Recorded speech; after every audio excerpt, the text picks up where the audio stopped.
Hello friends, welcome to the class. हमारे देखिए ESO series में हमने इकोनॉमिक्स का टॉपिक स्टार्ट किया हुआ है, लॉ ऑफ डिमांड। तो प्रीवियस वीडियो के अंदर हमने डिमांड क्या होता है और डिमांड के कितने टाइप्स है वो हमने डिस्कस किया था। इस वीडियो के अंदर हम देखेंगे कि डिमांड कर्व किस तरीके से बनाया जाता है और डिमांड कर्व कैसा होता है, डिमांड कर्व की क्या स्पेसिफिकेशन है, तो वो हम इस वीडियो के अंदर डिस्कस करने वाले हैं। ठीक है, तो देखिए अगर हम डिमांड कर्व की बात करें तो हम डिमांड कर्व जो है वो कुछ इस तरीके से बनाएंगे। ठीक है, यहाँ पे हम अगर प्राइजेज लिख देते हैं, यहाँ पे अगर हम क्वांटिटी वाला जो है वो शो कर देते हैं, तो देखिए आपका जो डिमांड कर्व है वो कुछ इस टाइप से बनता है। आप देखेंगे कि जो डिमांड कर्व है आपका वो कुछ इस तरीके से, ये जो डी है ये आपका डिमांड कर्व है। ठीक है, तो डिमांड कर्व जो होता है वो ऊपर राइट से नीचे लेफ्ट की तरफ, उसका जो स्लोप होता है वो ऊपर राइट से नीचे लेफ्ट की तरफ होता है। ठीक है, तो ये जो डिमांड कर्व का जो स्लोप होता है वो डाउनवर्ड होता है। हमेशा आपका जो डिमांड कर्व है वो कुछ इस तरीके से बनाया जाता है। ठीक है, तो देखिए ये जो डिमांड कर्व होता है, मतलब मोस्टली जो डिमांड कर्व्स होते हैं, मोस्टली डिमांड कर्व का जो स्लोप होता है वो ऊपर राइट से नीचे लेफ्ट की तरफ होता है। तो ऐसा क्यों होता है? ऐसा इसलिए होता है क्योंकि जो डिमांड है, डिमांड एंड प्राइस का क्या होता है? इन्वर्स रिलेशनशिप होता है। ठीक है, डिमांड और प्राइस का इन्वर्स रिलेशनशिप है। तो इस इन्वर्स रिलेशनशिप की वजह से ये जो विपरीत संबंध है इन दोनों का, विपरीत संबंध, इसको हम विपरीत संबंध इन्वर्स रिलेशनशिप कहते हैं। तो जो वस्तु की कीमत और उसकी जो मांग है उसमें जो विपरीत संबंध है, जो इन्वर्स रिलेशनशिप है, उस इन्वर्स रिलेशनशिप की वजह से मोस्टली जो डिमांड कर्व्स है उनका स्लोप ऊपर राइट से नीचे डाउन की तरफ होता है। अगर हम हिंदी में कहें तो अधिकांश मांग वक्रों का जो ढाल होता है वो ऊपर बाईं ओर से नीचे दाईं ओर गिरता हुआ होता है। अब इसका रीज़न क्या है? रीज़न मैंने बता लिया। रीज़न ये है कि डिमांड और प्राइस के बीच का जो रिलेशनशिप है वो कैसा है? इन्वर्स रिलेशनशिप है, इसलिए आपका ये कर्व ऐसा बनता है।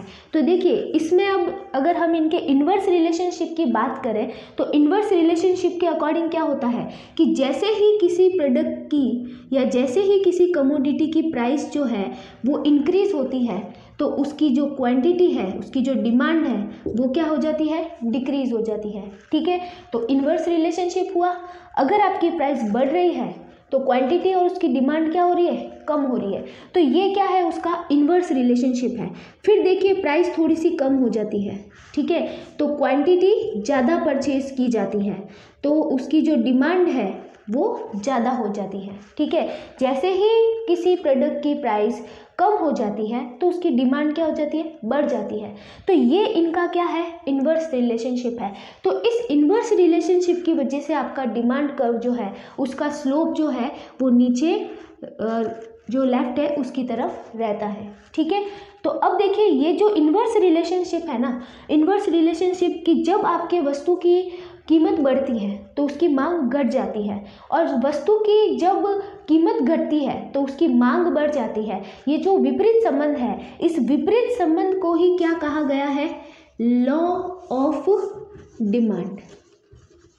लॉ ऑफ डिमांड, मांग का नियम उसे कहा गया है, मांग का नियम।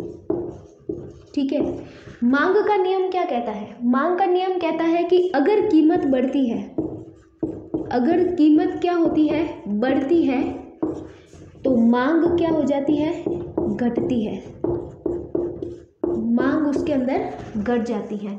और अगर कीमत घटती है, अगर कीमत घटती है तो मांग क्या हो जाती है? बढ़ती है। तो ये जो रिलेशनशिप है, ये रिलेशनशिप ही आपके क्या कहलाता है? मांग का नियम कहलाता है, लॉ ऑफ डिमांड कहलाता है। ठीक है, तो ये जो लॉ ऑफ डिमांड है या मांग के नियम की वजह से हम कह सकते हैं, या वस्तु और उसकी कीमत के बीच में जो क्वांटिटी और उसकी जो मात्रा और उसकी जो कीमत है उसके बीच में जो रिलेशनशिप है आपका इन्वर्स रिलेशनशिप, उस इन्वर्स रिलेशनशिप की वजह से आपका ये डिमांड कर्व इस तरीके से बनता है और इसी चीज़ को हम लॉ ऑफ डिमांड या मांग का नियम कहते हैं। ठीक है, ये आपकी जो कीमत है उसको हम ऐसे लिख लेते हैं कीमत। ठीक है, तो ये आपको समझ में आ गया। जब किसी की प्राइस इंक्रीज तो उसकी डिमांड डिक्रीज, और जब प्राइस डिक्रीज तो डिमांड इंक्रीज। तो ये जो रिलेशनशिप है उसको हम मांग का नियम कहते हैं। और ये जो मांग का नियम है इसमें कुछ एजम्पशन है। एजम्पशन क्या है कि इसमें अन्य सभी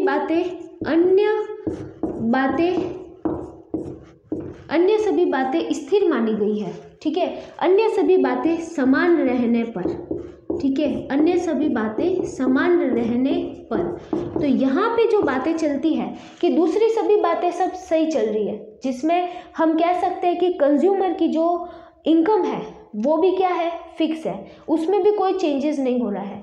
जो रिलेटिव गुड्स है, जो संबंधित वस्तुएं हैं, जो प्रतिस्थापन वस्तुएं हैं, उनकी कीमतें भी क्या है, स्थिर है। और भविष्य में किसी वस्तु के मूल्य में वृद्धि होने की भी संभावना नहीं है। भविष्य में किसी जो फ्यूचर की अगर हम बात करें तो फ्यूचर में किसी प्रोडक्ट की प्राइस में भी इंक्रीमेंट होने की कोई उसमें संभावना नहीं है, ऐसी एजम्पशन इसमें की जाती है। और साथ ही में जिस प्रोडक्ट की या जिस कमोडिटी की यहाँ बात की जा रही है वो प्रतिष्ठा सूचक नहीं है। ठीक है, वो दिखावटी वस्तु नहीं है। और अगर हम बात करें तो और क्या चीज़ें यहाँ पे स्थिर मानी हुई है, यहाँ पे और दूसरी चीज़ें स्थिर मानी हुई है कि अगर जो उपभोक्ता जो है उसका किसी विशेष ब्रांड से लगाव नहीं है। ठीक है, तो ये कुछ एक चीज़ें हैं जिनको यहाँ पे क्या माना गया है, स्थिर माना गया है। तो इन सब चीज़ों को स्थिर मानते हुए सिर्फ बात किसकी करनी है, कीमत की, सिर्फ प्राइस की बात करनी है कि प्राइस में जो चेंजेस होते हैं उसकी वजह से उसकी क्वांटिटी में, उसकी डिमांड में जो चेंजेस होता है उसे ही मांग का नियम कहा गया है। ठीक है, तो इस मांग के नियम की वजह से आपका ये स्लोप इस तरीके से होता है। मोस्टली डिमांड कर्व्स, यहाँ पे मोस्टली डिमांड कर्व की बात की, अधिकांश मांग वक्रों की बात की हुई कि अधिकांश मांग वक्रों का ढाल ऊपर बाई ओर से नीचे दाई ओर होता है। ठीक है, बाकी कुछ मांग वक्र ऐसे होते हैं जो कुछ इस टाइप से भी बनते हैं, इस टाइप से भी बनेंगे। ठीक है, तो वो क्या होता है, मांग के नियम का अपवाद। ठीक है, वो होते हैं exception of law of demand. ठीक है, वो मांग के नियम के क्या होते हैं, अपवाद होते हैं। तो मांग का नियम आपको समझ में आ गया। मांग का नियम क्या है, अन्य सभी बातें समान रहने पर, अन्य सभी बातें जो मैंने अभी आपको एजम्पशन बताई थी, कंज्यूमर की इनकम, रिलेटिव गुड्स की प्राइजेस, फ्यूचर में जो पर्टिकुलर कमोडिटी की बात की जा रही है उसकी प्राइस में चेंजेस होने की कोई भी संभावना नहीं हो। ठीक है, आपकी जो कमोडिटी है वो प्रतिष्ठा सूचक नहीं हो और उपभोक्ता का किसी विशेष ब्रांड से लगाव नहीं हो। ठीक है, तो आपका जो ये लॉ ऑफ डिमांड है वो क्या कहेगा कि उसकी प्राइस के ऊपर सिर्फ फोकस करेगा कि प्राइस अगर बढ़ जाती है तो डिमांड कम हो जाती है और जैसे ही प्राइस कम होती है तो डिमांड बढ़ जाती है। ठीक है, तो ये आपके मांग का नियम कहलाता है। ठीक है, लॉ ऑफ डिमांड। अब देखिए, अब हम बात करेंगे कि ये जो डिमांड कर्व है मोस्टली डिमांड कर्व का जो ये स्लोप है वो डाउनवर्ड क्यों होता है, डाउनवर्ड टू लेफ्ट क्यों होता है। ठीक है, अधिकांश मांग वक्रों का ढाल ऊपर बाई ओर से नीचे दाई ओर गिरता हुआ क्यों होता है, अभी हम उसकी बात करेंगे, उसके क्या क्या कारण हैं। तो देखिए, अभी हम डिस्कस करते हैं कि why most demand curves slope downward to the right. ठीक है, कि बहुत सारे जो डिमांड कर्व्स है या अधिकांशतः मांग वक्रों का ढाल, उसके अधिकांश मांग वक्रों का ढाल ऊपर बाई से नीचे दाई ओर क्यों होता है, तो उसकी अभी हम यहाँ पे चर्चा करने वाले हैं। तो देखिए, पॉइंट नंबर फर्स्ट की अगर हम बात करें तो ऐसा क्यों होता है, पॉइंट नंबर फर्स्ट, इसको हम मांग के नियम की व्याख्या भी कह सकते हैं। जो अभी हम पढ़ रहे हैं कि मांग वक्रों का जो ढाल है वो ऊपर से नीचे की तरफ क्यों होता है, तो इसको हम मांग के नियम की व्याख्या भी कह सकते हैं। ठीक है, तो ऐसा क्यों होता है, इसका क्या कारण है। पॉइंट नंबर फर्स्ट है diminishing marginal utility. Diminishing marginal utility का मतलब क्या है कि जो आपकी उपयोगिता है वो उपयोगिता घटती हुई है। ठीक है, सीमांत उपयोगिता जो है उसका ह्रास नियम यहाँ पे लग रहा है।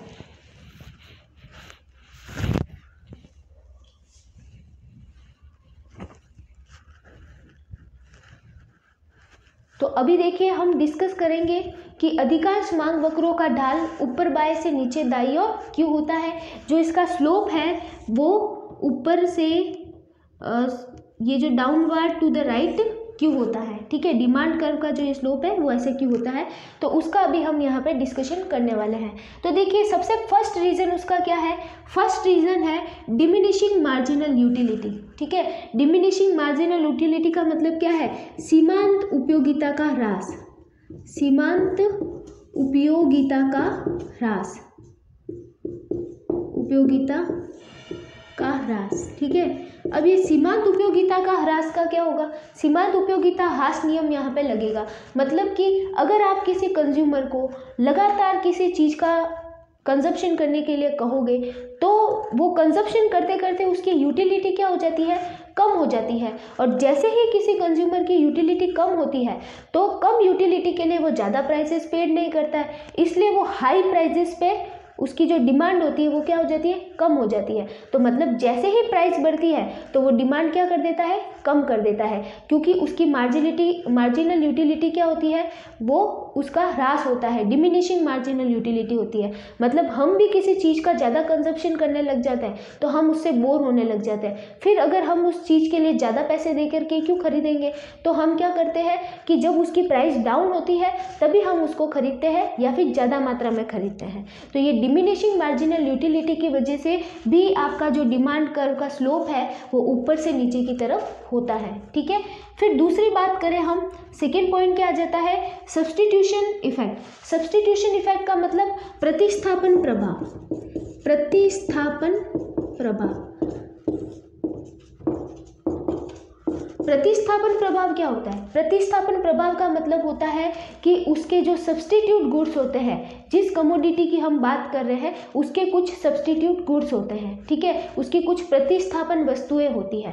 प्रतिस्थापन वस्तुओं का मतलब जिसको कि हम एक की जगह पे दूसरे को यूज़ कर सकते हैं, एक दूसरे से रिप्लेस कर सकते हैं, उसको प्रतिस्थापित कर सकते हैं, तो वो प्रतिस्थापन वस्तुएं होती है। तो प्रतिस्थापन वस्तुएं क्या होती है कि अगर किसी पर्टिकुलर कमोडिटी की अगर सब्स्टिट्यूट गुड अवेलेबल है तो जैसे ही उसकी प्राइस हाई जाती है तो उसकी डिमांड क्या हो जाती है, कम हो जाती है, और उसकी जो सब्स्टिट्यूट गुड है उसकी डिमांड बढ़ जाती है। जैसे कि सब्स्टिट्यूट गुड्स में अगर हम बात करें तो जो चाय है, तो चाय के लिए सब्स्टिट्यूट गुड क्या हो जाएगा, कॉफ़ी हो जाएगा, ठीक है। चाय के लिए कॉफ़ी, गेहूँ के लिए चावल, ठीक है। अगर हम इलेक्ट्रिसिटी की बात करें तो इलेक्ट्रिसिटी के लिए कोयला, पेट्रोल, ये सारी चीज़ें हो जाएगी।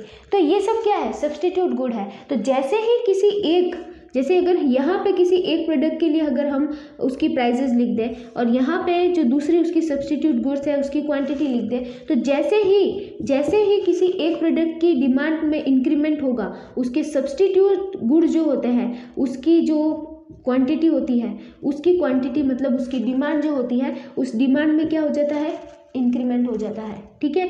तो इसको ही हम, इससे क्या होता है कि आपका जो ये डिमांड कर्व है वो कुछ इस टाइप से बनता है, ठीक है। तो जिस प्रोडक्ट की उसकी प्राइस बढ़ी नहीं कि हमने उसकी जो सब्स्टिट्यूट गुड है उसका यूज़ करना चालू कर दिया। सपोज करो चाय की प्राइसेस बढ़ गई तो हम कॉफ़ी का कंजप्शन बढ़ा देंगे तो कॉफ़ी की डिमांड क्या हो जाएगी, बढ़ जाएगी, ठीक है।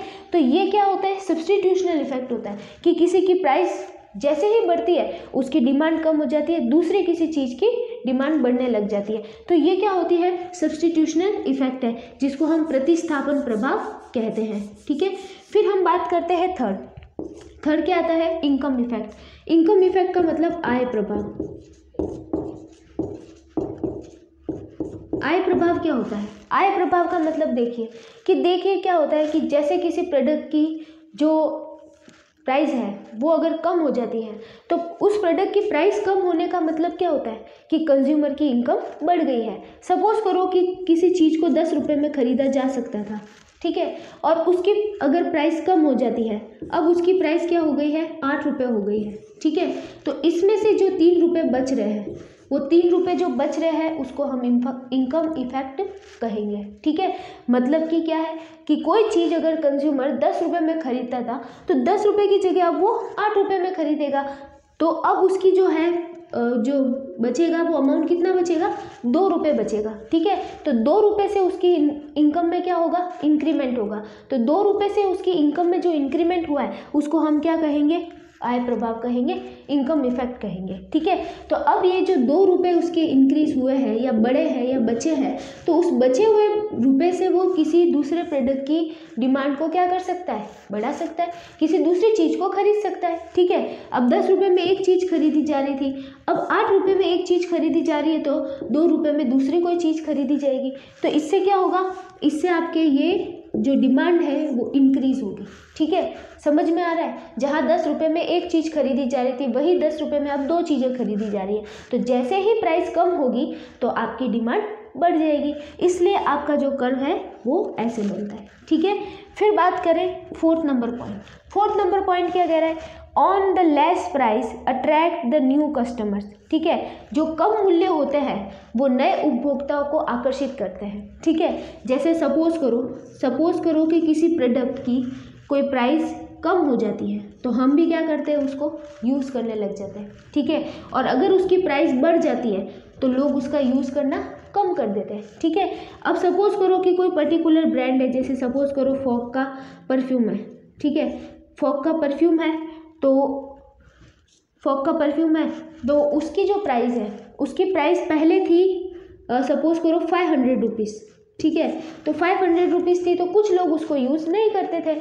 जैसे ही उसकी प्राइस अगर 250 हो जाती है तो कुछ लोग उसको यूज़ करना चालू कर देंगे, क्योंकि अब वो उनके बजट में आ जाएगा।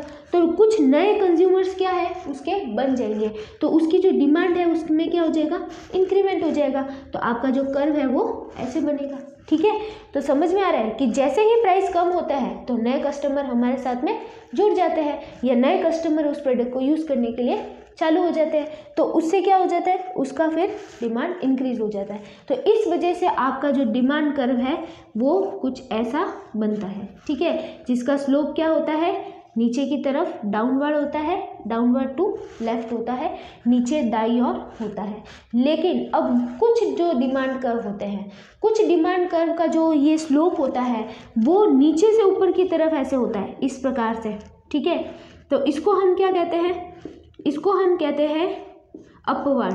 ठीक है, अपवर्ड मतलब नीचे बाएं से ऊपर दाईं ओर ऐसा होता है। अधिकांश मांग वक्रों का ढाल नीचे बाईं ओर से ऊपर दाईं ओर उठा हुआ होता है। ठीक है, ऊपर दाईं ओर ऐसे होता है, तो इसको हम क्या कहते हैं, इसको हम एक्सेप्शन कहते हैं। एक्सेप्शन के मतलब अपवाद कहते हैं। अपवाद मांग के नियम के अपवाद है। मांग के नियम के ये जो अभी हमने 4 चीज़ें देखी है, इसके कुछ अपवाद भी है। मतलब कुछ चीज़ें ऐसी हैं जिनके लिए जो डिमांड कर्व है वो ऐसा नहीं बनता है, जिनके लिए डिमांड कर्व कैसा बनता है, ऐसा बनता है, जिसका स्लोप क्या होता है, नीचे से ऊपर की ओर होता है, जिसका ढाल नीचे से ऊपर की ओर होता है। ठीक है, या जिसका हम ढाल अपवार्ड कह सकते हैं, डाउनवर्ड नहीं होता है, अपवार्ड हो सकता है, और वो भी किस तरफ, लेफ्ट तरफ, ऊपर की तरफ। ठीक है, तो सॉरी राइट की तरफ, ऊपर की तरफ। क्लियर है, तो ये अभी हम देखते हैं कि उसके क्या एक्सेप्शन है, क्या अपवाद है। देखिए, अभी हम डिस्कशन करते हैं exception of law of demand, मांग के नियम के अपवाद के बारे में। अपवाद का मतलब क्या है कि मांग का नियम जो कहता है कि अगर वस्तु की कीमत बढ़ती है तो उसकी मांग घटती है, और अगर वस्तु की कीमत घटती है तो मांग बढ़ती है। ये मांग का नियम है, जिसकी वजह से मांग का जो कर्व होता है वो ऊपर से नीचे की ओर ऐसे गिरता हुआ दिखता है। ठीक है, तो उसके भी कुछ अपवाद है। अपवाद ये है कि कुछ वस्तुओं के लिए जो मांग वक्र होता है वो कुछ इस प्रकार से नहीं बनता है। वो किस प्रकार से बनता है, इस प्रकार से बनता है। इसको हम मांग के नियम के अपवाद या एक्सेप्शन कहते हैं। तो इसमें क्या क्या चीज़ें आती है, देखिए पॉइंट नंबर फर्स्ट की अगर हम बात करें तो फर्दर राइज इन और फॉल इन द प्राइस। अगर भविष्य में वस्तु की कीमत में परिवर्तन की क्या हो, संभावना हो, अगर किसी को पता चल जाए कि भविष्य में किसी पर्टिकुलर कमोडिटी की प्राइस में इंक्रीमेंट या फिर डिक्रीमेंट होने वाला है, तो उसका जो डिमांड कर्व बनेगा वो नीचे से ऊपर की ओर बढ़ता हुआ दिखेगा। ठीक है, उसमें क्या होगा कि उसमें अगर प्राइस ज़्यादा होगी ना तो लोगों को क्या लगेगा कि आगे इसकी प्राइस और बढ़ने वाले हैं, तो हम इसको क्यों ना अभी इसी प्राइस पे खरीद लें। तो वो लोग बढ़े हुए प्राइस पे भी बहुत सारा क्या कर सकते हैं, क्वांटिटी खरीद सकते हैं। तो बहुत सारी उसमें भी डिमांड हो सकती है। तो बढ़े हुए प्राइस जो अभी वर्तमान के बढ़े हुए प्राइस है उस पर भी डिमांड हाई हो सकती है, अगर उसके प्राइस भविष्य में और बढ़ने की संभावना हो। ठीक है, और अगर किसी के प्राइस भविष्य में और गिरने की संभावना हो तो गिरी हुई प्राइस पे वो अभी भी उसकी मांग नहीं बढ़ेगी। क्यों? क्योंकि लोगों को लगेगा कि आने वाले टाइम में अभी उसकी प्राइस और कम होने वाली है। ठीक है, तो ये भी वजह है। फिर बात करें सेकंड क्या एक्सेप्शन है, demand of square valuable commodities. देखो कुछ वैल्यूएबल कमोडिटीज़ होती है जिन्हें हम प्रतिष्ठा सूचक वस्तुएं कहते हैं। ठीक है, तो कुछ वैल्यूएबल कमोडिटी होती है जिनकी मतलब जो हम महंगी वस्तुएं कह सकते हैं, तो उसकी प्राइस जितनी ऊपर रहेगी उतनी ही उसकी डिमांड क्या होगी, बढ़ेगी। क्योंकि वो चीज़ें कैसी है, प्रतिष्ठा सूचक है। मतलब कि अगर उनकी प्राइस हाई है तो ही वो डिमांड उसकी की जाएगी, अदरवाइज उस प्राइस की डिमांड, उस जो कमोडिटी है उसकी डिमांड नहीं की जाएगी। तो ये आपकी क्या होगी, वैल्यूएबल कमोडिटीज़ होगी। तो वैल्यूएबल कमोडिटीज़ जो होती है उसका जो डिमांड कर्व है वो भी इस टाइप से बनाया जाता है। ठीक है, फिर बात करते हैं नेक्स्ट क्या बोलते हैं, demand of inferior goods. Inferior goods की अगर हम बात करें तो इनको हम क्या बोलते हैं, घटिया वस्तुएं। जो घटिया वस्तुएं होती हैं, ठीक है, उनकी प्राइस भले कितनी ही क्यों ना ही बढ़ जाए, उसकी जो डिमांड होती है वो क्या रहती है, स्थिर रहती है। जैसे कि सपोज करो ये जो आपके इंफीरियर गुड्स है, इंफीरियर गुड्स की अगर प्राइस क्या हो जाती है, कम हो जाती है, तो भी उसकी डिमांड नहीं बढ़ती है। क्यों? क्योंकि वो इंफीरियर गुड्स है। और उसकी प्राइस अगर हाई भी हो जाती है तो भी उसकी डिमांड नहीं बढ़ती है। क्योंकि इंफीरियर गुड क्या होता है, इंफीरियर गुड मतलब घटिया वस्तुएं होती है जिसकी हम कह सकते हैं कि जिसकी जो रिक्वायरमेंट है वो लेस इनकम वाले लोग जो होते हैं उनकी होती है। ठीक है, तो उनकी अगर प्राइस कम हो जाएगी तो इसका मतलब ये नहीं है कि उसकी डिमांड बढ़ जाएगी। तो इंफीरियर गुड्स, ये गुड्स का और उसका जो इन्वर्स रिलेशनशिप है ये भी एक्सेप्शन है किसका, लॉ ऑफ डिमांड का। समझ रहे हो? फिर बात करते हैं हम फोर है situation of sheer ignorance and illusion.